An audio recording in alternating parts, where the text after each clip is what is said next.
అస్సలాము అలైకుం వరహమతుల్లాహి వబర్కాతుహు ఫ్రెండ్స్, ఈరోజైతే ఒక ప్రదేశానికి వెళ్ళబోతున్నాము. వీడియోలో అయితే చూపిస్తాను, లాస్ట్ వరకు అయితే చూసేయండి. రోడ్డు మీద చాలా మంచు వచ్చేసి ఉన్నది. వీడియో లాస్ట్లో ఒక వస్తువు చూపిస్తాను, చూడండి ఫ్రెండ్స్. నెక్స్ట్ వచ్చేసి నెల్లూరు బ్యారేజ్కి వచ్చేసాము. నెల్లూరు బ్యారేజ్ మీద అయితే చాలా చల్లంగా ఉంది. బ్యారేజ్ మీద చాలా విపరీతంగా గాలి వస్తుంది. దాని తర్వాత మైపాడ్ బీచ్కి అయితే వచ్చేసాము. మైపాడ్ బీచ్లో అయితే చాలా సరదాగా అయితే గడిపేసాము.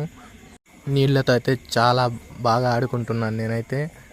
చాలా బాగా నచ్చింది మైపాడ్ బీచ్లో అయితే. క్లైమేట్ మాత్రం అదిరిపోయింది. నెక్స్ట్ వచ్చేసి నేల మీద అయితే పేర్లు రాస్తున్నాను చూడండి. ఎమ్, నెక్స్ట్ వచ్చేసి ఎన్, దానికి హార్ట్ షేప్ చేసేసి దాని మీద అయితే నీళ్ళు వచ్చేస్తాయి చూడండి. నీళ్ళు అయితే వచ్చేసాయి. దాని తర్వాత తాబేలుని అయితే చూపిస్తున్నాను చూడండి. తాబేలు అయితే చనిపోయింది పాపం నీళ్ళల్లో. ఎంత పెద్దది ఉంది పాపం, తాబేలు చనిపోయింది పాపం. జర్నీ అయితే కంప్లీట్ అయిపోయింది ఫ్రెండ్స్. నెక్స్ట్ వీడియోలో కలుద్దాం ఫ్రెండ్స్. బాయ్, అల్లా హాఫీజ్ ఫ్రెండ్స్.